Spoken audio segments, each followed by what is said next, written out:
Bonjour mes frères et sœurs, bienvenue à Shama au quotidien.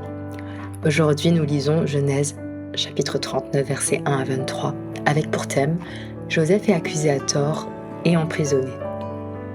Ce chapitre raconte que Joseph, vendu par ses frères, se retrouve en Égypte et acheté comme esclave par Potiphar, officier de Pharaon.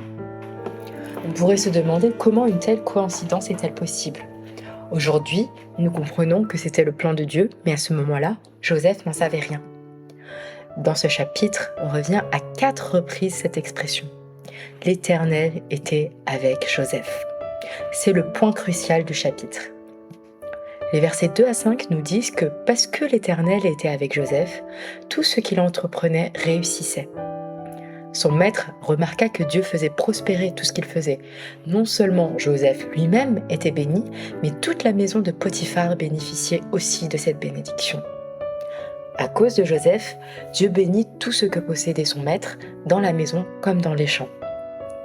Ainsi, Potiphar en vint à faire totalement confiance à Joseph et lui confia la gestion de toute sa maison.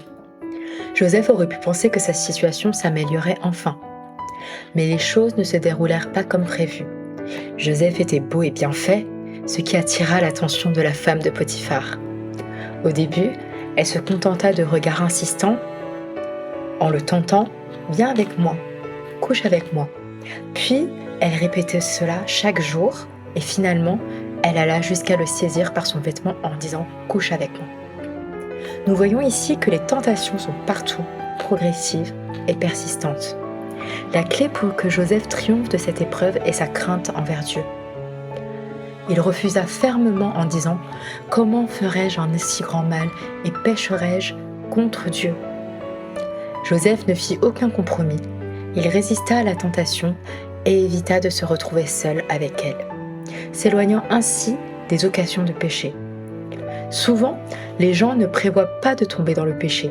Ils s'approchent simplement trop près de la tentation, pensant pouvoir résister ou croyant que personne ne le saura, et finissent par succomber. Bien que Joseph ait vaincu la tentation, il fut faussement accusé par la femme de Potiphar et jeté en prison. Déjà vendu comme esclave et vivant loin de chez lui, sa situation était difficile, mais elle devint encore pire. Il passa du statut d'esclave à celui de prisonnier. Cependant, l'Éternel était avec Joseph. Il lui accorda sa faveur aux yeux du chef de la prison, qui lui confia la gestion de tous les prisonniers et de toutes les affaires de la prison. Le dernier verset du chapitre le répète encore. L'Éternel était avec Joseph et il faisait réussir tout ce qu'il entreprenait. Ainsi, la présence de Dieu ne signifie pas l'absence de souffrance. Au contraire, même au cœur des difficultés, Dieu est avec nous. Il nous soutient, nous donne la force de résister à la tentation et de vivre dans la sainteté.